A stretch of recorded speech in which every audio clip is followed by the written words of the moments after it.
Hi everybody, are we streaming? Are we streaming? Let me know if we're streaming. What does this say? We're trying to stream. It's in progress, looks like. What does my YouTube say? It doesn't say anything because I don't know how this works at all. Okay, fine, I guess I'll just check my phone and see if we're streaming then. This is hacky, but I don't know what the better way is. Let me see your channel. Emacs config tour. Okay. Whoops! I gotta change the. Okay, hang on. Let me unlive. Nope. We're not unliving. We're staying live. I'm doing this. I'm going to edit this live.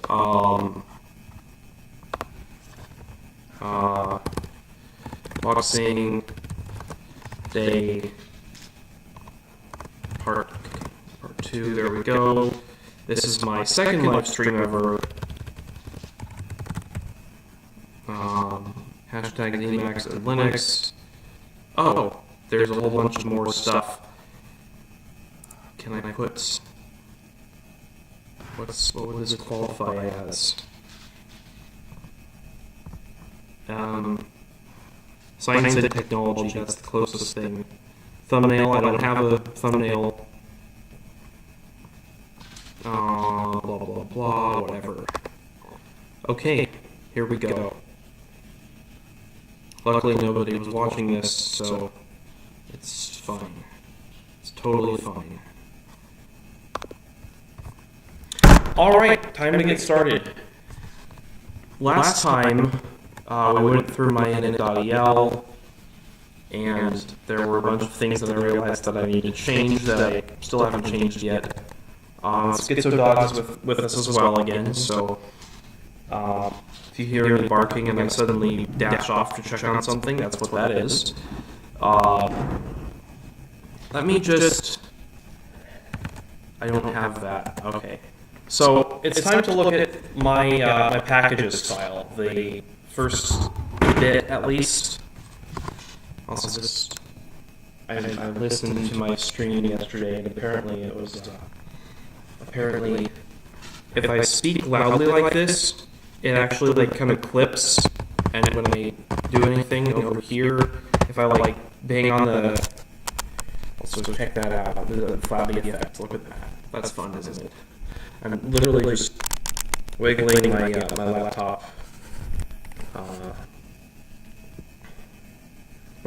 lid there on the screen, because this is this webcam. I showed the settings yesterday, but here's the way that it actually works. So MPV dev video 0 profile equals low latency dash untimed, and that will give you this instantaneous little webcam view thing, and then you can just drag it around and resize it according to your Windows system, which I'm using GNOME right now because I didn't feel like setting anything else up on this computer. There's a lot of other stuff, but honestly, when you live in Emacs, you don't really need that stuff. I like that GNOME has the dragging like this, and the dragging like this. I think those are both really cool, and nothing else about it really bothers me that much. Like, yeah, the windows don't tile, but I just use full screen windows for everything anyway. I mean, I can split my Emacs windows if I need to. Also, right. With that said, let's go through the mitchpackages.el file. Blow it up a little bit there. Is this visible? Check on the stream. The stream is behind, because of course it is. Okay, that should be mostly visible there. Let's go. This is a file I put packages and things. First off, we have diminish.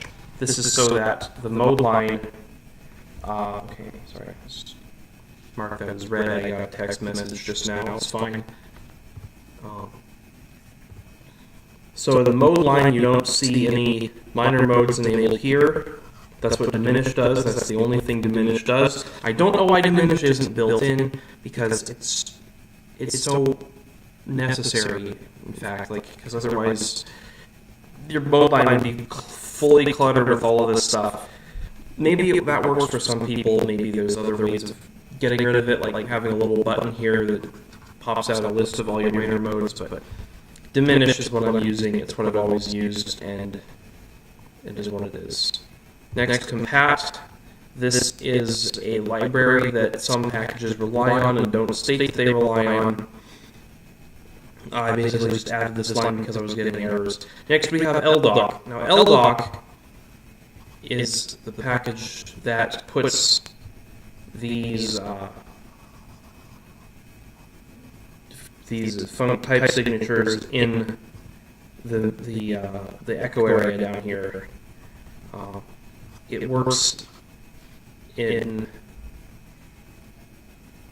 Wait, hang on. What am I saying? It's built into Emacs. It's enabled for Lisp, and other languages can use it with various plugins and features and things. It's got like an A list of functions. I don't mess with that much. I did have another function there for a while, but it was broken, so I got rid of it. I have it set to not use not use multiple lines. There's a few functions that have very long type signature or parameter specifications that go so far off of the screen that they loop back around and take up more space, and it messes up the window configuration, so I just have it disabled. Because at that point, you've got to remember it anyway, or look at the manual in a separate window. The ldoc isn't going to help you.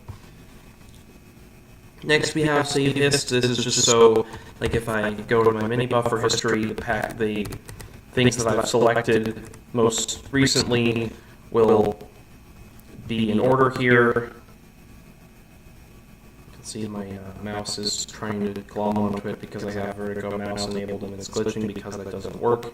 Because I've also got the scrolling, but whatever. Let's just ignore that.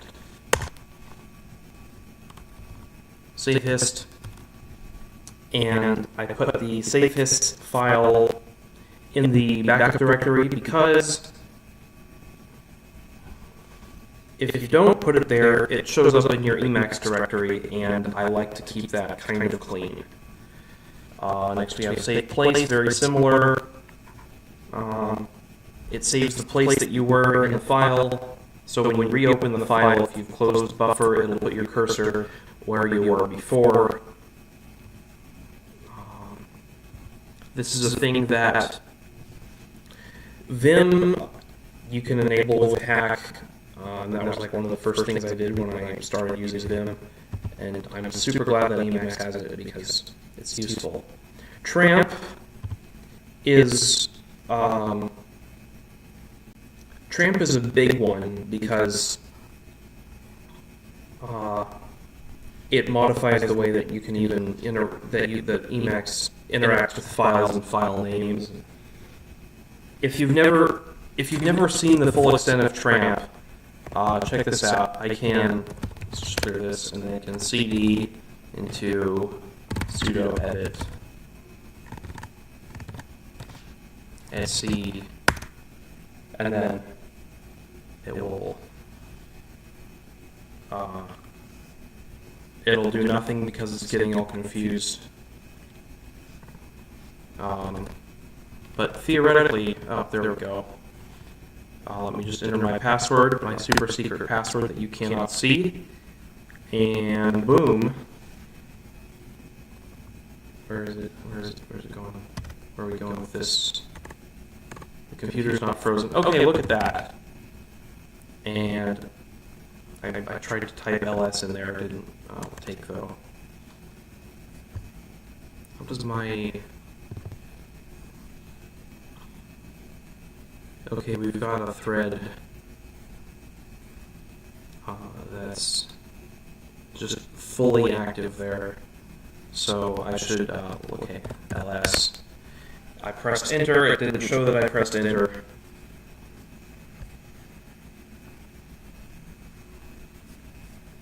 And anyway, basically the reason that's broken is because it tries to ask for your password or something for everything, or like it can't use... There's something that's making it not work, but like you can cd into SSH directories, and if your connection is good and it can like reestablish itself, it works fine and it's beautiful and it's wonderful, and you can basically just use the same shell as a remote shell. Your active A shell as a remote shell, and so that's the thing. And sometimes it works and sometimes it doesn't, and when it doesn't it's annoying, and when it does it's really, really cool. White space. The white space mode is built in and it does a whole bunch of things, but the only thing that I'm using it for is highlighting with this red background after you get to column 80. So you can see I've just put spaces here. The underline is from FlyMake, just complaining about white space at the end of the line. You can put something there and it'll stop it, but use that red dot, that red bar is because of that. That's what white space does, and there's a... That's just setting my theme by default. It's like a gray background and pink foreground and bold. Just kind of weird, but hey, whatever. Next, image mode. I'm honestly not sure why I have this. It's built in. It's not a big deal. When you find an image, let's just say I go local, share backgrounds. I have many backgrounds. Let's just open this one, which is the same as my default background. It turns the line numbers off, which shouldn't really be necessary because I don't have line numbers enabled anyway. Also, Q quits some things. I don't know. That's a thing. The DRED, the file manager you saw, we'll get to that in a bit. Then we have auto revert, so if a file changes on disk, Emacs will reload that buffer and it'll display down here as non-modified. There's probably problems with this, but it's working for me for now. Next, we have general. General is a key binding manager, as I mentioned last time. And I have this helper function that just shows, that requires another library, which is the Mitch keybinds library. So let's find library. Mitch keybindings. So there's a whole bunch here. There's QQ, which I mentioned, control plus and minus, then the space prefixes, and then the Lisp prefixes. There's also a whole bunch of other key bindings that are in different parts of my configuration because use package has a general keyword, as we can see here with evil. So evil's first bit is the general keyword, and I've just got a couple general defined key statements here for J and K for visual lines, so that's if a line wraps around, J will still go down to that wrapped part of the same line instead of jumping all the way down to the next line. And then Control N and Control P are bound to these helper functions that I made. Move screen up and down line, which moves the buffer but keeps the cursor in the same place visually. The way it does that is by scrolling and then moving the cursor down. It just does one motion. Next, insert state. I have Control W bound to the window command. See that it comes up here. There's a whole bunch of... hey, that's really cool how which key like actually works like that in Vertigo doesn't. that's something else to worry about later. But no, so Vim has the evil window map in normal mode. It's Control W commands. I just have it enabled for insert mode as well. Then of course we have in Vim you can try Control VU and then enter a Unicode character according to its 4-digit decimal code. Or actually, I think it's a 4-digit hex code is what they want you to use. Anyway, if I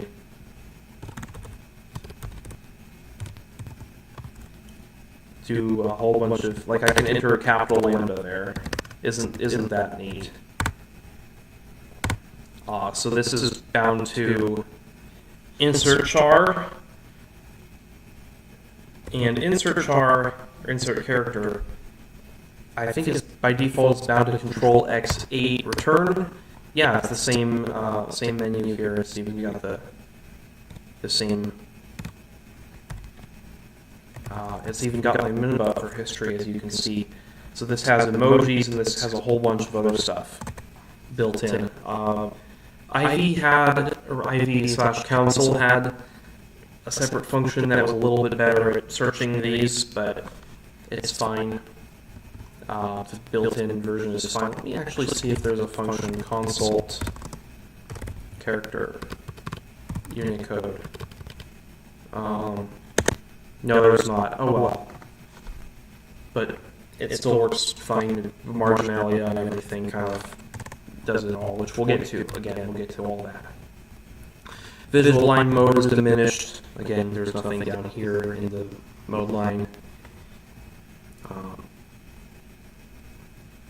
And here we have a bunch of customized settings.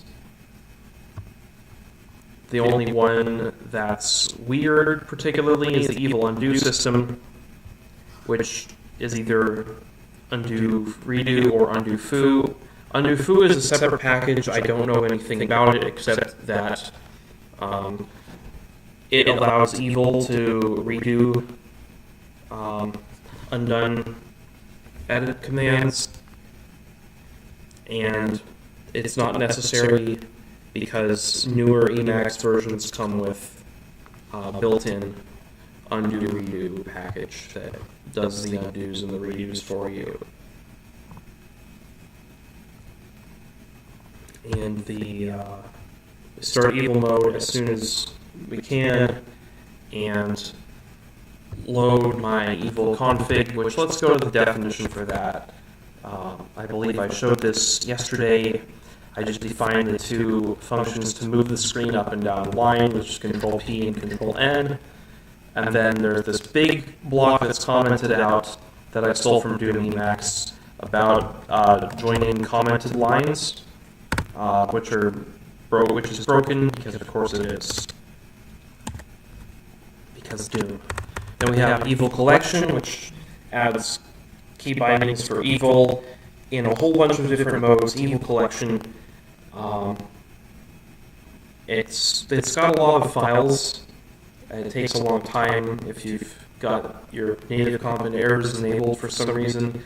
Most of them will come from Evil Collection, but Evil Collection is very cool and kind of necessary if you want to do everything with Vim keys. Evil Commentary, this provides the command gcc. As you can see now, I've commented that out. I've broken all my parentheses.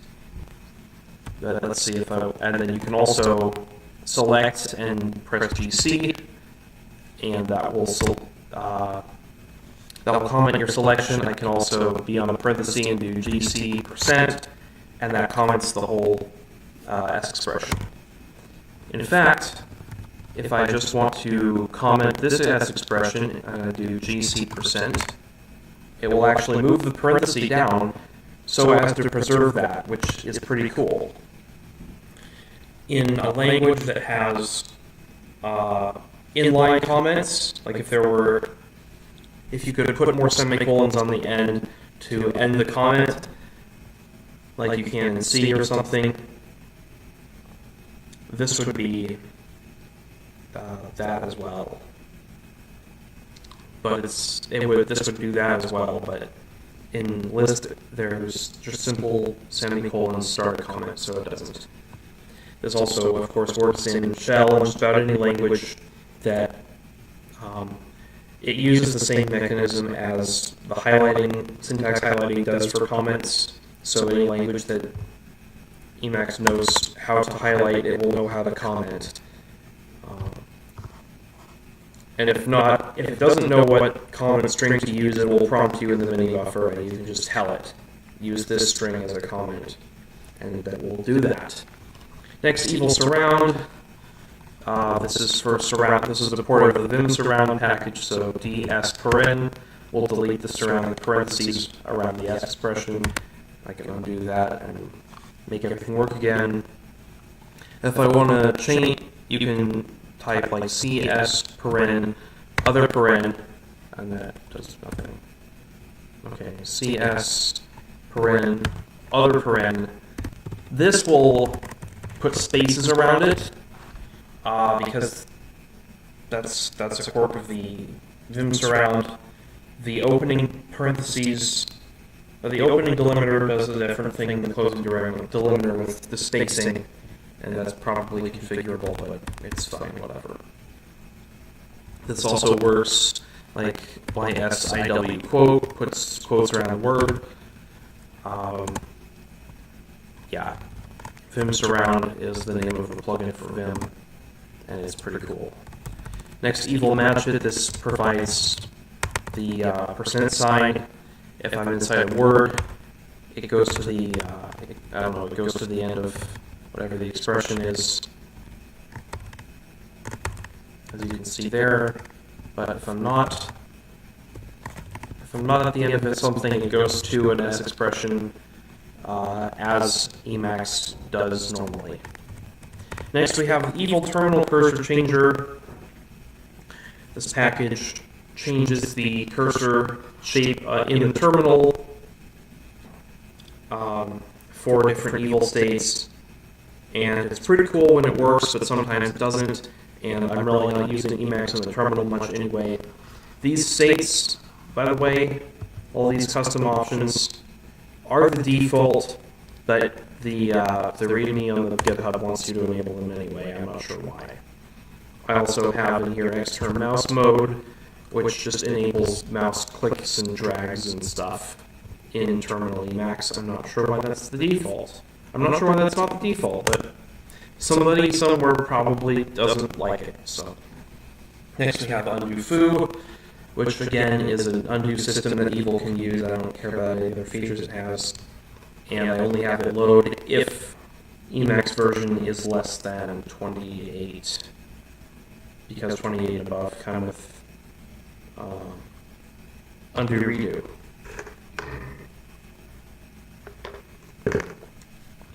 Okay, now we have alt caps, which is a package from Prot, and it will make your it alternates the capital letters in a word, making it sarcastic looking.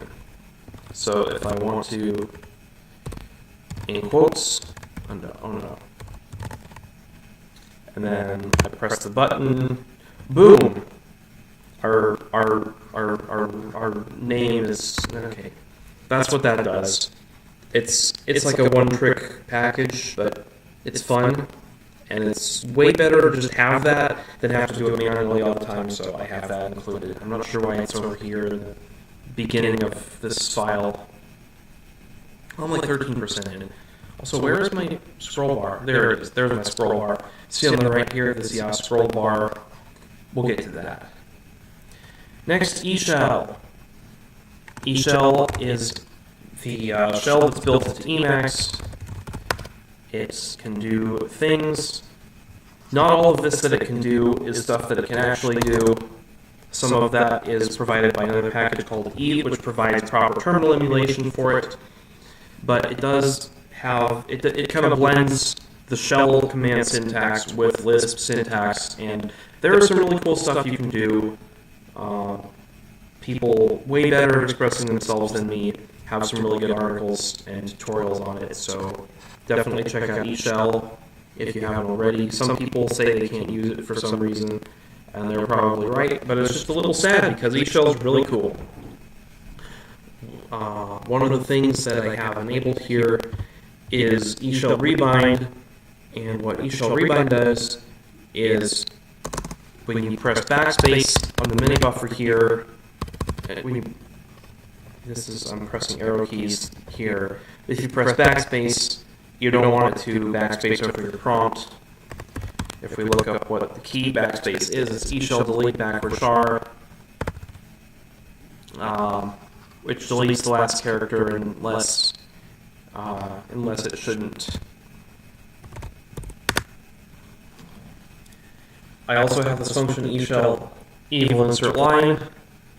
If we've got a big long line of eShell stuff, if I press I, you can type like normal, unlike in something like vterm, because this is just an Emacs buffer still technically.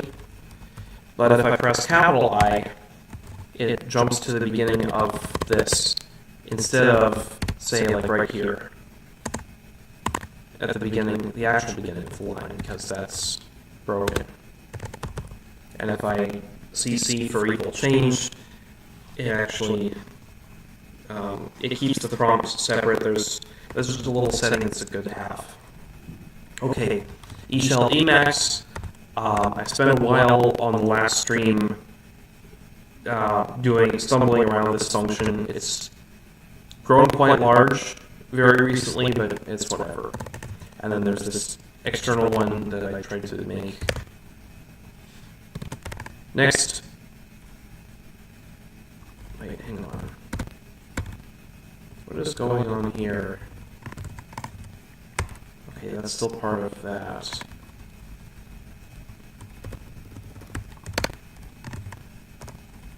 Okay.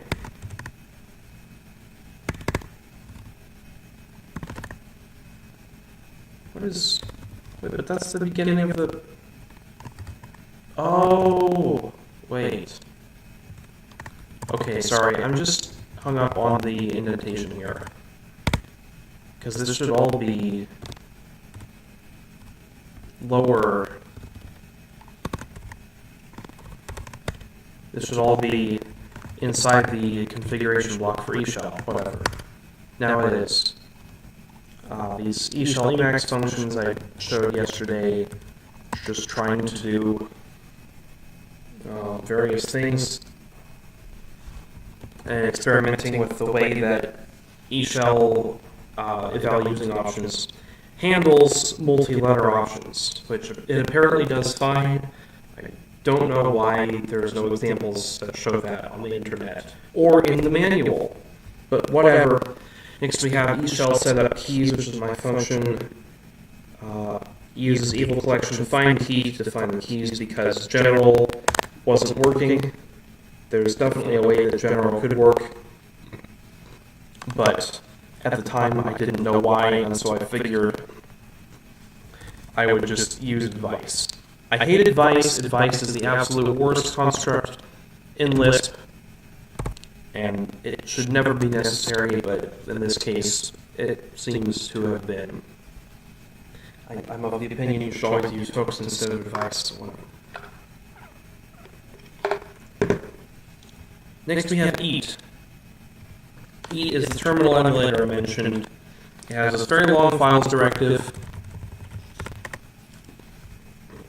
We can actually visit this page if you want. I clicked on the link inside of Emacs, that's a cool thing. And eat can do a whole bunch of stuff. It works in eShell. It also can just emulate a standard terminal with a running shell process inside of it. It has info for Quelpa and straight, but not for alpaca. Normally, the alpaca files list here works the same as it would in straight or Quelpa. As you can see, these are the same files directive. However, in this section, my info files are missing and my term info are missing. That's why they're. If I go back to eShell and if I do something like nvim, it doesn't have colors. It normally has colors, but right now the term info files are not working. That's the deal with that. And I have this set also to when we enable eShell, it runs any command that would normally be run in a separate visual terminal for eShell. It will run that in a separate eat terminal. This is good for some reason. Actually, one cool thing you can do is just run Emacs inside of eat. Let me actually do that now. Emacs. Oh, and the terminal doesn't work because, of course, it doesn't work. We've established that already. If it worked, though, the nice thing about eat is that it buffers the output, so it doesn't flicker. You don't get the cursor trying to bounce around, constantly rewriting the display and slowing Emacs down. It's very, very chill about how it renders things, which is really good if you're trying to run a curses application that does a lot of unnecessary redrawing, because that's. Rendering to a terminal takes time, and that's something that Emacs has spent years and years optimizing, and then we try to run a terminal inside Emacs, and terminals don't, most other programs that you would run in a terminal don't care at all about that stuff. And E does a pretty good job of smoothing that over. Then we've got eShell vterm I have commented out because I'm not really using it, because we have eat now. Next, eShell syntax highlighting. This is so that if I, actually it's not working. eShell syntax highlighting mode. Okay, now it's disabled, now it's enabled. ls-l/. I've got different colors for the different things that it shows in the command. That's what that does. Then I have dat. Now dat is a command that I made myself, dat.log, and I have it which, I have cat alias to dat, and I have cat image, which cat image? Also alias to dat. Now what dat does is, I can dat readme.org, it will cat the file out with syntax highlighting and everything. I've got like an article on my website about how I do this actually. Why don't I just show you the website article, or the Git repo here. And it's missing because I moved my repos over and now it's gone, so I guess you can't use it. Whoops. Oh well, whatever, never mind. But basically you can cat images, you can cat files, and it'll like highlight them, and I need to get it to work on buffers and stuff now, next. That's kind of a work in progress too. I also need to document it and fix errors. And I was originally going to just redefine the eShell cat command, but it didn't work.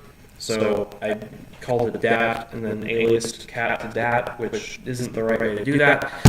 But again, loading times, the order in which things load was not clear, and it was just getting all confusing.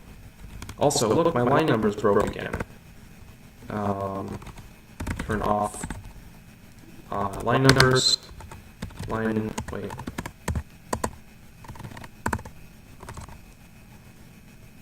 End line on relative mode. There we go. And boom. Now we've got our normal stucky line numbers. Does that? Okay, now our line numbers are back. Look again, they work. All right. eShell syntax. Okay, we went over that. eShell prompt extras. You probably noticed my eShell prompt is multi-lines. If I cd into.config Emacs, it will show the directory and some Git information. This prompt is provided by eShell prompt extras. because the default way of configuring eShell prompts I found it to be a bit tedious. There are some cool things you can do with it if you really dig in there, but I just haven't had the time, and this works fine.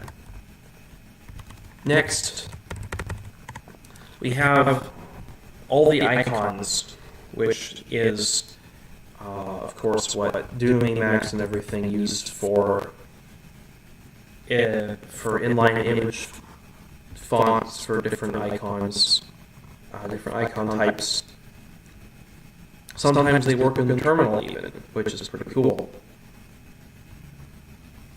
And the way that I have this handled is when you are installing all the icons for the first time, it will run a separate Emacs client process to install the icons without asking. This shouldn't be necessary. Post-build should let you put a proper like elist lambda or something in there, but it doesn't. It makes you do this weird shell command thing. So shell command it is. Just have shell command call an Emacs command. Next, Dervish, which is a file manager and which has some problems. If I just go meta x Dervish, you can see this very nice tree view, similar to how Ranger or similar do it. I can press H, which is a key that I set up myself to go back, and then up and down. And you can see all these files that maybe you shouldn't, but maybe you can. And L to go into the directory. Wait, why is this? Okay, broken. And it shows previews for all sorts of things. If I just go into my .local down here, and then share, and then backgrounds, it will display the images in a very cool way. And yeah, that's. Press Q, it goes away, and this file manager package, Dervish, is cool. I really like it. Also, you may have heard of Emacs, which lets you do this, but this is not this. This is actually just Dervish. Dervish can do this file tree side-by-side thing like Emacs. It even is clickable. So if I click into eShell here, it will open a directory browser for eShell. And if I quit out of that, it quits it out.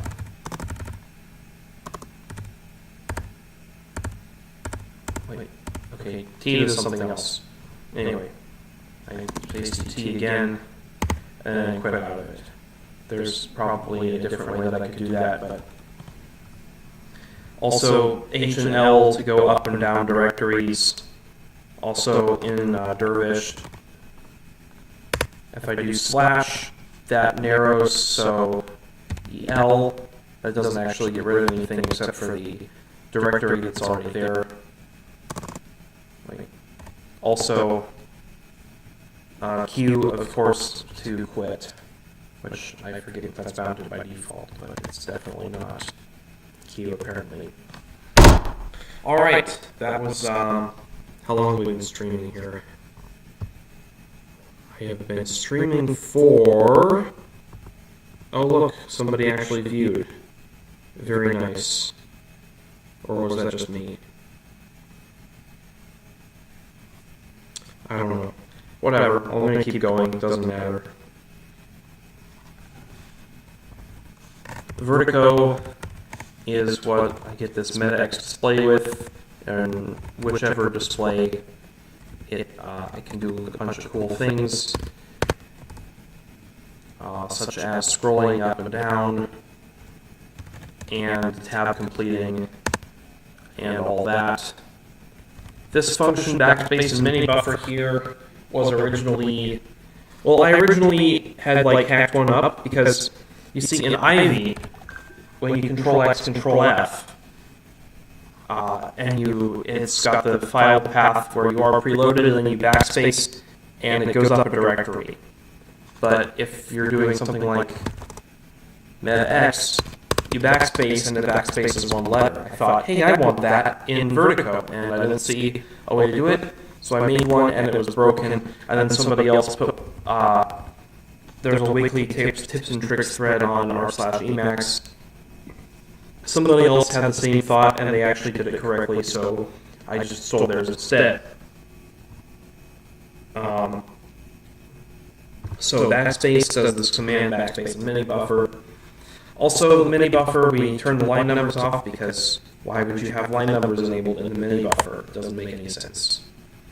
Next, we have vertical mouse, which is what I'm using to click mouse. In here, if we look at, say, I don't know, vterm, it'll ask me if I want to follow the link, and I'm just going to put out that.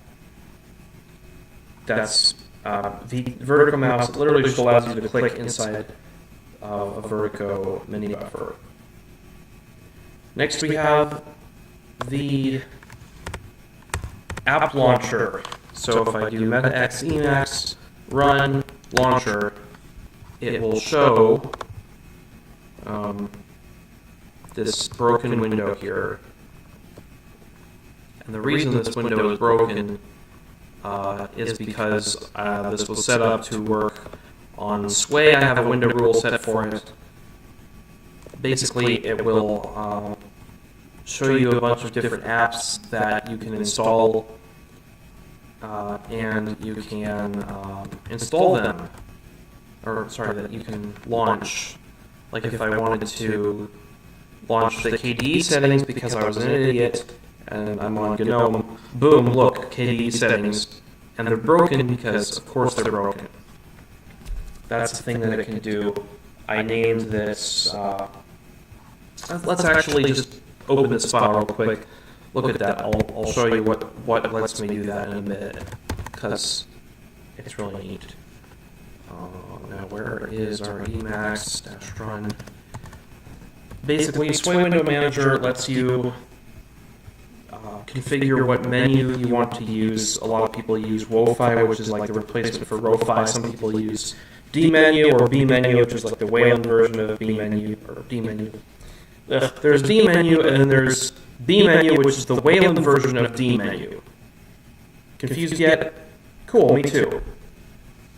But you can set this to anything, and all it needs to be able to do is launch apps. So obviously that Emacs command does that, so you just have an Emacs server running and then send this command to the client, and you can also see it. It tells you to go back to here, and I can follow the link between the buffers like a madman. But that's what it is. Let's just kill this buffer, it doesn't matter. Kill that window as well.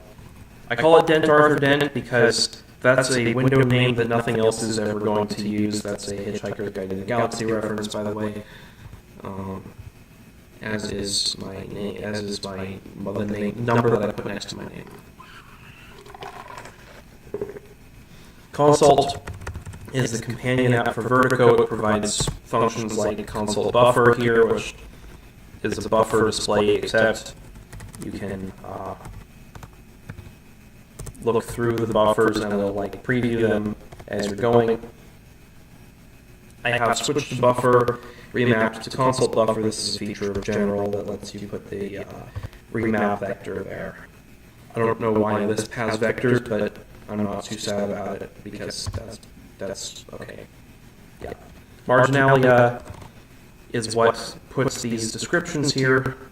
That's all it does, and it's really good at it. It also puts, like if I have a file, it'll, all of this information other than the file names on the far left is provided by Marginalia.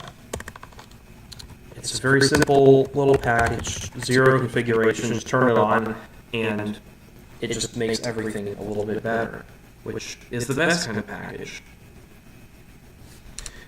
Ivy also has something like that built in, but you can also use Marginalia with Ivy. But I'm using it with Vertigo because Vertigo doesn't have it built in. Vertigo is easier to tailor to my needs than ideas. Next we have order list, which is, wait, what did I just do? Undo, redo, okay. Go back to where we were. Here we are, order list. I thought I pressed Control P, but apparently it pressed something else for me. Order list is what lets you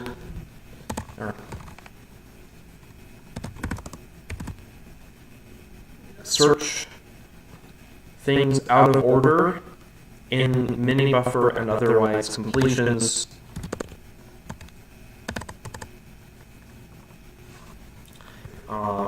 I need to do more work on this because right now there are some things that it doesn't do correctly. My autocomplete setup is not satisfactory, and I'm starting to think that maybe autocomplete is like a psyop or a meme or something. Like it's a thing that IDEs have people think they want, but they actually don't really want it. Next we have Embark. Embark is another member of the kind of Vertigo family of extensions. And what this lets you do is, so let's say wait, hang on. Just a moment.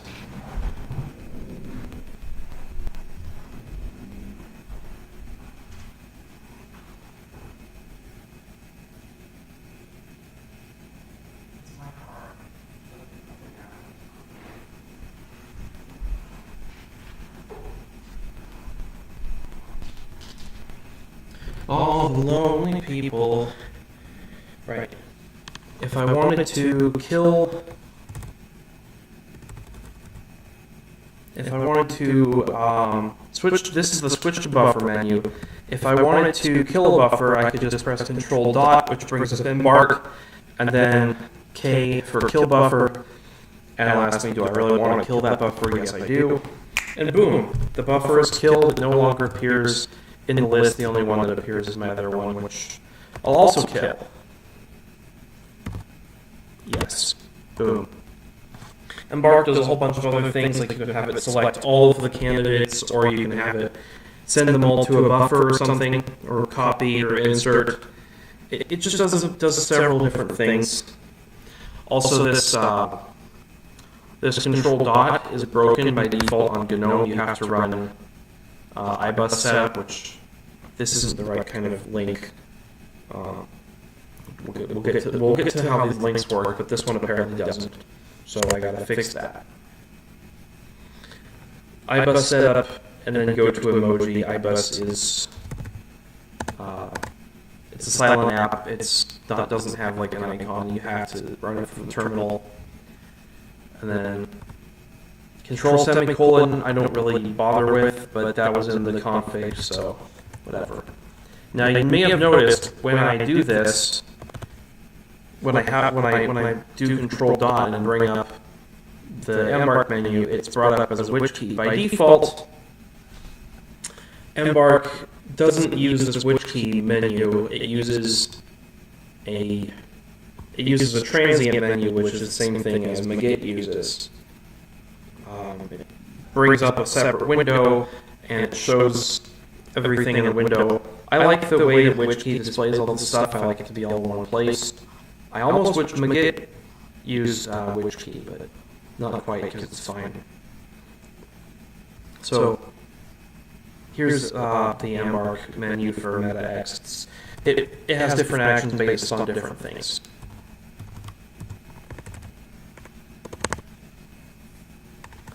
And this requires using an advice eventually. This whole bit here with the Embark which key thing is copied verbatim from their configuration. So I don't know. It is what it is. It works. I'm not going to mess with it. And then, of course, we have to enable recursive mini buffers because otherwise you'll throw an error about trying to use the mini buffer while you're in the mini buffer, which is what we're doing. Next, we have Embark Consult, which provides some integration between Embark and Consult. I'm not sure exactly why, but it's there. Some README recommended it, and it doesn't do anything bad, so I have it still. Okay, line numbers time. Did I mention that line numbers are a pain?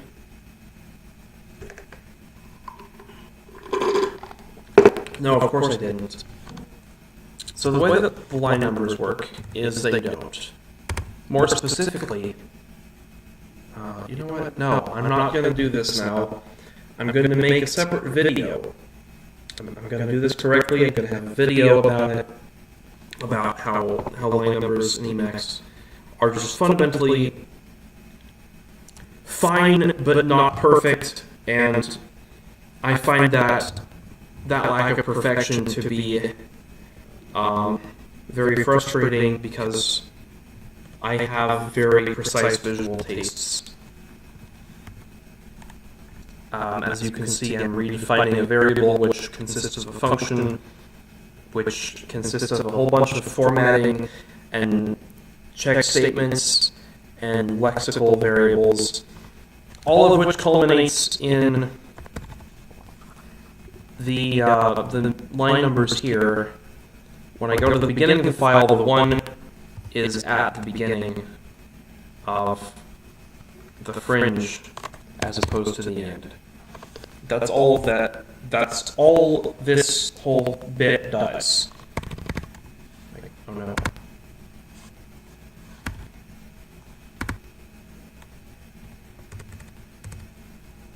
Okay, let me go back. Wait, where is end line of... There it is, okay.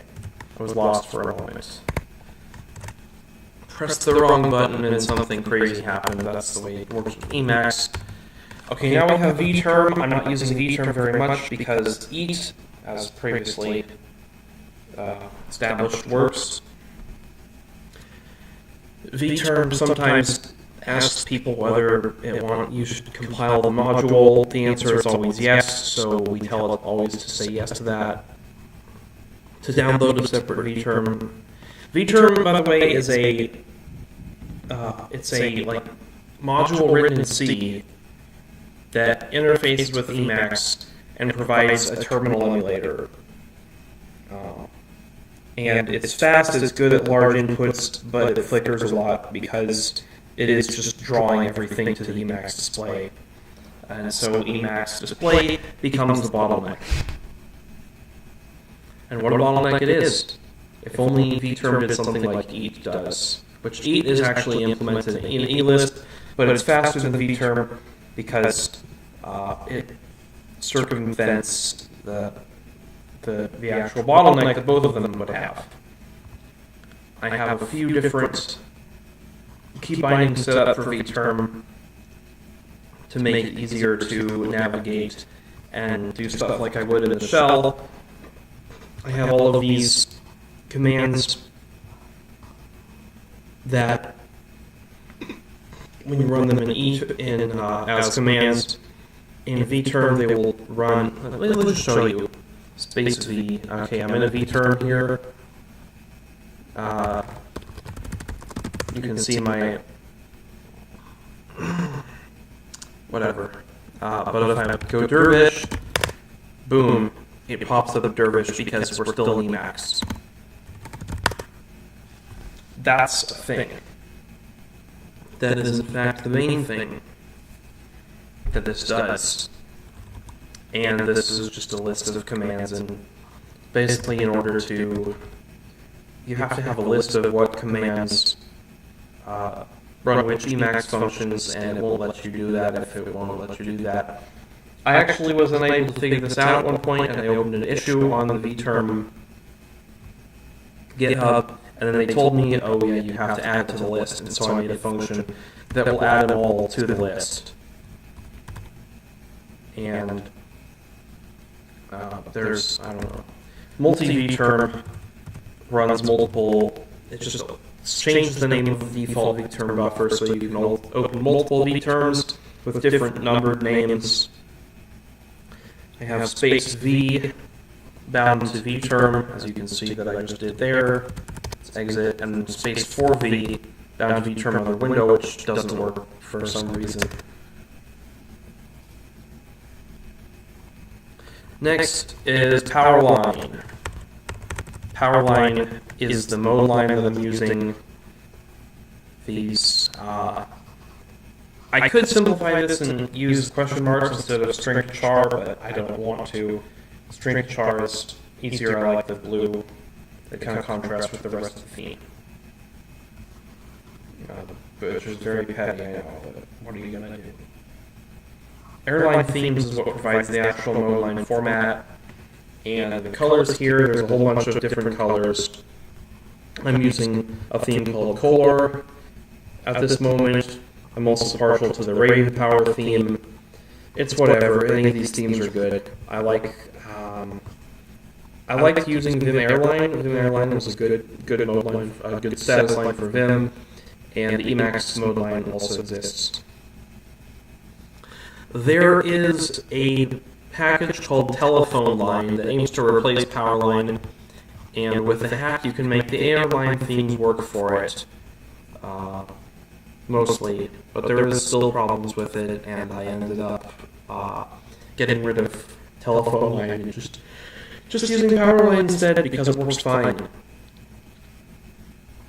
Next we have my Mitch theme. Let me see if this repo is actually enabled to. Should be. I remember going to it. There we go. This actually has Vim and Emacs colors in it, so like if you see here, this is a Vim script file that has a bunch of color declarations, as well as an eList file that also has all these color declarations. A lot more, in fact, because I've been doing more stuff with Emacs lately. The Vim colors are basically just here as a backup, like as a thing to have. That's how it is. It doesn't really matter how hard you try. Keep that in mind. Okay. Okay. Next we have the scroll bar over here, which is Ya Scroll. Stands for yet another scroll bar, despite the fact that this is the only text scroll bar for Emacs that I could find anywhere. Some may say there have been other scroll bars, and I would like to see them, because this is the only one that I was able to find. There is also, of course, a built-in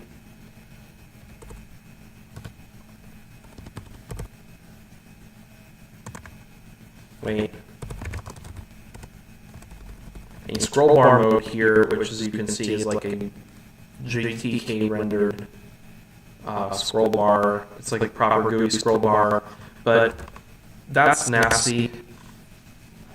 And the Ya Scroll bar is prettier, and you can change the color of it.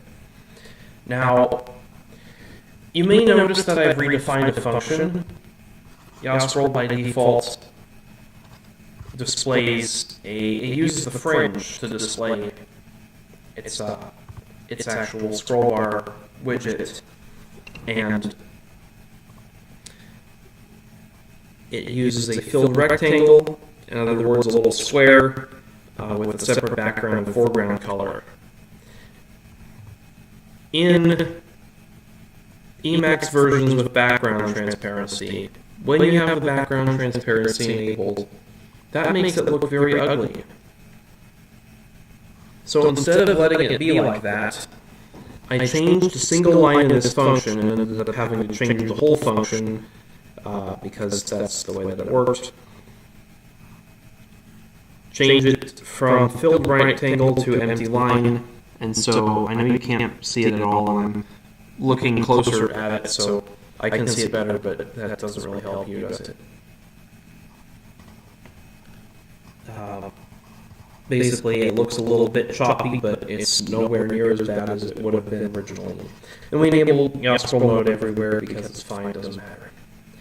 Next is Paredit. Paredit allows you to do parentheses in a cool way. It's like electric pairs, but there's some things that it does better. I especially like how if I want to put a statement inside of another statement. I can press Alt-J, and it will slurp it up, and I can undo that. I can redo that, and then I can Alt-K, and it will barf it out. See that? And then after a certain point, it stops doing anything. And then you see that re-indents everything. Okay, now I'm doing... That's what part does. It also does a whole bunch of other things that I've never bothered looking into that are probably pretty cool, but for now it's already pretty cool. And evil part just provides some integration between evil part. No big deal. Okay, org mode. Org mode is a mess. My configuration for it is a mess. For some reason, whenever I open an org file, it gets really slow. It seems that it's redisplaying everything all of the time, and I'm not sure why. Part of it is YAScroll, part of it is source blocks and fontification, part of it. I've disabled a bunch of things so it's variable, but it's still not really very good. I've got a function to, well, I've got a hook to tangle the code out of source files, or out of org files that have source blocks in them. I'm not really using that much, but it is nice to have when I do use it. I define a variable called org electric pairs consisting of lists of the org punctuation marks, and I used to enable electric pair mode for these, but that's not what I'm doing anymore. I'm using the org dwim function now, which I believe I showed yesterday. Insert 0 with space is a function that inserts 0 with space. I believe somebody in Mastodon recommended that. A 0 with space is a character that counts as a space but does not take up any visual space on the page. What that means is that, like, if you have a highlighted or punctuated word before the end of something, you can put a 0 with space and then a period, and it won't break the rendering, which is cool because when the rendering breaks and your markdown spills out all over the page. As I mentioned before, I'm using org dwim character, which is my function that I made, and all of these keys get bound to that function in all states in the org. Org tempo is a snippet insertion engine that is different to YASnippet that also exists. I'm not sure why. I use this every now and then, except it's broken. Whatever. Org variable pitched makes the org files variable pitched, which is cool, except that it makes my org render slower, so I have disabled. Same deal with org appear. It hides all of these punctuation marks, but that also makes everything render slower. Org pretty table is a very simple function that, or very little package, does one thing, and that is makes org tables look pretty. If I just go org and I make a table, let's increase the size of this a little bit. Let's make a table.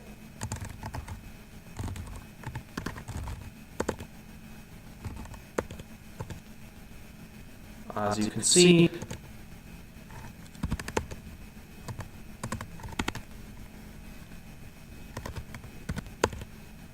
the table is beautified. It uses these box drawing characters, and that's all that org pretty table does, and that's all it needs to do, and it's fine, it's perfect. Aux Hugo.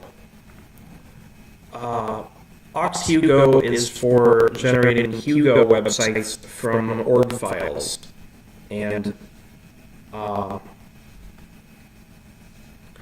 have this monster function here that, well, I have a helper function, Hugo dir above, that it sees if you're inside of a Hugo site directory, and if you are, it'll return that.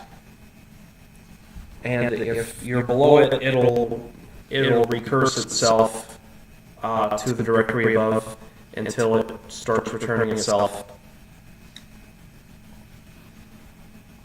And if it gets all the way to the top, it will return nil. So I have this function Hugo compile. This is the monster function, and when you, why can't I scroll? Can I just not scroll in the visual? Okay, that's weird. I didn't know I couldn't scroll when visual wasn't able. Maybe it's something else that's chugging. Are we chugging? No, we're fine. We're absolutely fine. Oh look, I'm live streaming. No wonder. Basically, when you save an org file, one of the things that it will do is it will check if you're in a Hugo file and if it needs to recompile the Hugo buffer, and it can either use Hugo or it will just use the built-in Hugo regenerate. It actually does both. This even also works over tramp connections, so like whenever I edit a file on my website, I can just do that through tramp, and it will actually run Hugo on the remote machine and regenerate it, so I don't have to open the proper terminal or anything. That's a really nice thing that Emacs does. There was a problem with it. If you use call process, it doesn't work, but if you use shell command, it does. So, yeah. Adaptive wrap is broken, and I'm not using it anymore. Which key? Which key is what lets you do this? There we go. It brings up this whole pattern. You can press different keys. It'll tell you what different keys are bound to, and it doesn't require any configuration, which is magical. There is a which key for NeoVim, but you have to like enter all of the keys manually, which like kind of disappoints. It's not the point. It's like the opposite of the point. The point is that you don't need to enter all the keys, that it just detects them for you, and then NeoVim which key is like, yeah, you just gotta tell us all of the keys and it will pop the menu up for you. Why would I want that? If I knew the keys, I wouldn't need the menu. But whatever. Rainbow delimiters is just highlighting these parentheses and alternating colors. Rainbow mode is for highlighting like HTML colors and stuff. PowerShell mode, at my last job, I used Emacs on the job, and I would use PowerShell. I would write a lot of PowerShell for just simplifying stuff. And PowerShell works in Emacs. Cider, this is for Clojure, which I'm not using, but I keep wanting to get into. There's also C#, which I'm not using either, and I don't really want to because PowerShell exists. PowerShell can do everything that C# can do, everything that shell script can do, and most of the things that Lisp can do. PowerShell is the most underrated language of the last decade, I swear. Other than Lisp, which is like the most underrated language of eternity, but I digress. LSP, the language server protocol, I'm only using LSP because Eglot doesn't have PowerShell support built in, and you need to like configure it. It's complicated. Snippet provides a way to enter snippets that you can like tab through it doesn't really make sense unless you know how it works, and if you already know how it works, you don't need me to tell you how it works. Helpful. Helpful is how we do these beautiful help menus. It shows you the signature, the documentation, the key bindings, references, debugging buttons, and the source code. And all of that is really cool, and there are various things you can do to turn various parts of this off, but I like to have them all on because it's just that nice. And so we remap all of these default functions to helpful. And I have it also set so that if I type Control H capital F, it'll show the face, and if I do Control H K, it'll describe the key.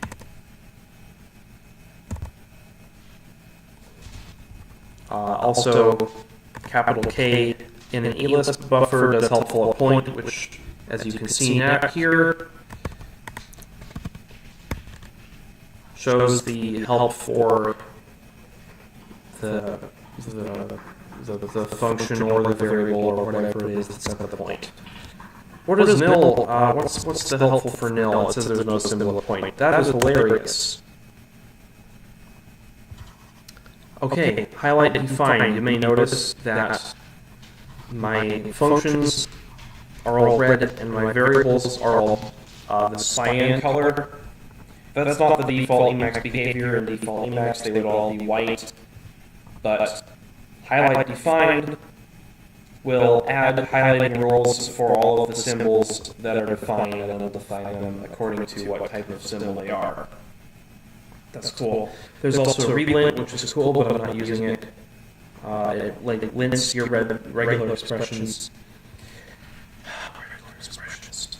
Ooh, we're almost done. We're only like 700 out of 999 lines of code.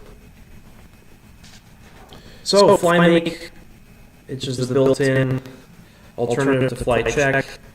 You can show.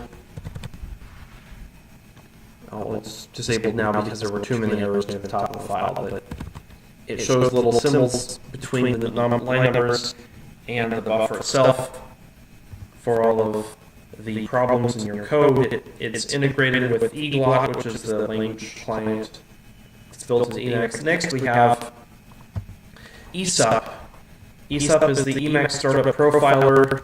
If I run metax ESUP, it should pop up buffer, and it has errors. And the reason that it has the errors is because we're using Emacs 2, and Emacs 2 breaks ESUP. But if you were to move your user Emacs directory to the standard location, ESUP would work again. It would tell you how fast your Emacs starts up and what parts of it took the longest to start up, and you can kind of debug and optimize it that way. It's an Emacs Startup Profiler is what it stands for. Next we have the mini-map. Check this out. Look, a little mini-map. And I can scroll around and it'll like show me what line. I know this is kind of difficult because there you can see. Whoops. But yeah. It highlights the line in one color and highlights the region that you're in a different color. And the point of the mini-map is that it's kind of cool, and you can disable it like this, except on Windows that doesn't work, so you have to use a different key, which is the mini-map kill.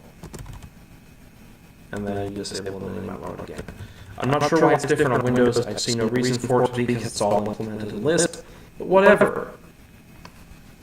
The way that the mini-map actually works is it's a copy of this buffer with a really small font and a couple different highlighting rules that it scrolls around.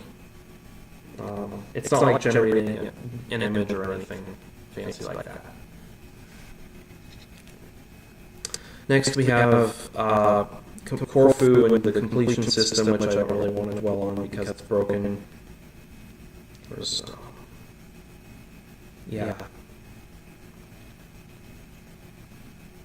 pop on and Corfu terminal are extensions that make Corfu work in the terminal, which is nice because Corfu doesn't usually work in the terminal. Next we have Magit. There's not a whole lot to say about Magit, except that I have my own function, Madots, that runs Magit, but with my wrapper for Git that manages my dot files and uses a different Git directory and stuff. It surprisingly actually works. The problem is you have to kill all of the maggot buffers, which they don't auto kill. Like if I open Magit and then I quit it and then I go to my buffer menu, it's still there, so I have to kill it. And that's the thing. But yeah. Next, here we go. This is the fun part. This is a cool package. There were several talks about it at the last Emacs conf, so I won't dive into it too much because I don't actually use it for that much. But the thing that I use it for is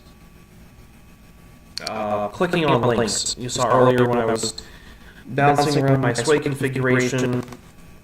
Also, let me just make a link. See if that works. That doesn't work. Okay, it has to be https://. There we go. But if I press enter on that link, and I go over my browser, boom, it loads the website up. Cool. Very cool. You can also do key bindings, like Control-H, wait, what's Control-H, capital H? That's also hyperbole. What? By the way, this package is supposed to be called hyperbole, but I always read it as hyperbole, and you can't stop me from saying hyperbole.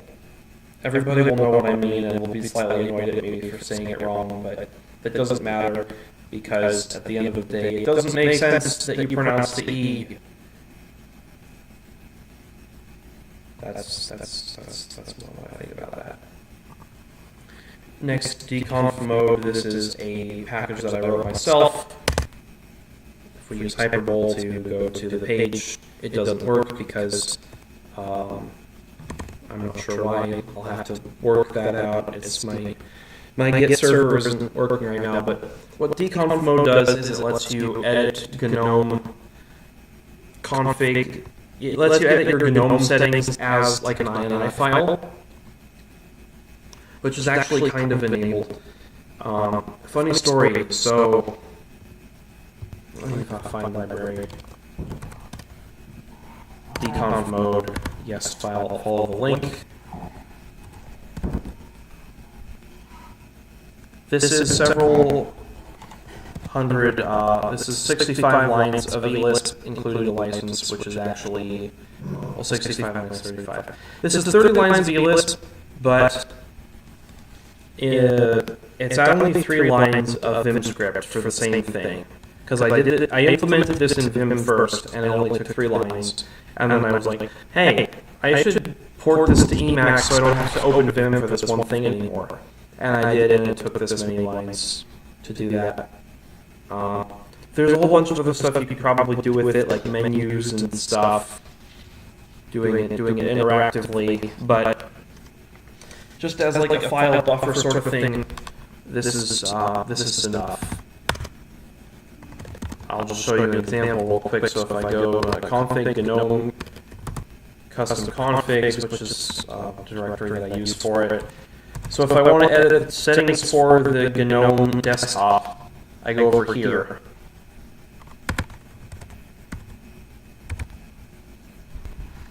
And like if I want to change the clock format to, if I want to change the clock format to 24 hours, I guess, I could write that and boom, it will show the clock as 24 hours. Let's just undo all of that and write and boom, it says PM again. that is what that does. There's a whole bunch of other things that are possible with this. It's leveraging functionality that exists. This isn't like some sort of weird hack. dconf already has the ability to import and export INI style, INI formatted data. What I'm doing is just dumping that data into the buffer and then loading it all back into dconf all the time. Wait. So let me kill this buffer to get out of that.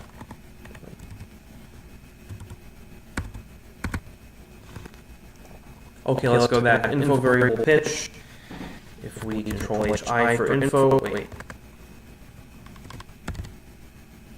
And open the infos. Where's the infos? It'll take a moment to open here. Oh wait, no, it won't. Info. You can see how not all of these things are the same width. That's because of info variable pitch. It only does one thing, and honestly, it's not that great to have. EXWM is cool, but I have it disabled because I'm not using it. NEL is broken. This is a wrapper that I wrote around NACLI. There was a brief period where it made sense, but that is no longer the case. Hopefully it will be again soon, though, because they are rewriting it from scratch, and they're going to use FCF as the menu interface, so we'll have to see how that goes. Slime, this is for common Lisp interaction, it's what it is. Flyspell is a spell checker, and it mostly just underlines words that I've misspelled on purpose, but it is nice to have every now and then. Then, of course, we have some more stuff for closure, which I'm also not using. Uniquify is built in. Basically, if you have two buffers that have the same file name, it will put the directory name there. Some of them have the default setting is kind of weird, so I changed it to this forward setting that just puts it in the standard directory structure along, or I guess something like that is how it looks for you. Maybe I should like change this so it's not reversed or whatever. KKC, that stands for kanji something. Basically, when you use the Japanese input, like if you do QQ and then all that stuff, it makes a file that goes in your Emacs directory, so I just have it set to a different file. It's just a cache file, it doesn't really need to exist at all, but if it's going to exist, we're going to put it out of the way. Next, org babel teamups. I was trying to do something weird with this where you like use it for PowerShell to have persistent PowerShell sessions, but I couldn't figure out how to actually get the teamups output from it. Next, do what I mean shell command. This is only useful for, I'm only using this for one thing, and that is kill process. What process should I kill? Why is there a cat running? I'll kill this cat. Does anything break? My system looks fine, I don't see anything broken. Alright, I guess I killed the cat, and my name is Curiosity, so whatever that means. YouTube sub-extractor, this is another command that only does one thing, and that thing it does is extracts subtitles from YouTube videos. Pretty self-explanatory, just pops open a buffer. That's what it is. Cheat sheet. There's this website called cheat.sh. And if I open the cheat sheet, let's open the cheat sheet for PowerShell, it will show me a bunch of things that PowerShell can do, just basic PowerShell invocation. This isn't a very good cheat sheet. Funny story, I actually got most of the way through implementing a cheat sheet Emacs package before I realized that one already existed. It's a fun thing. And that is actually the end of my packages file, which means that we've somehow breezed through all of this and it only took a couple hours. Alright, I'm going to end the stream, and actually, have we gotten any comments? Nobody, no comments, 4 views, total of 41 seconds viewed. That's just great, you know? Nobody likes hearing my voice, obviously. So someday, everybody will come back to this and I'll be famous, but maybe not, who knows. For now, I'm just doing this to do it, to get used to it. It doesn't really matter. I can say it doesn't really matter. Is that true? Who knows if that's true or not. Anyway, I'm going to leave. I might make a video or something about the line numbers thing or something, or some of the other plugins that I've developed. But until then, thanks for watching, and you will see me next time.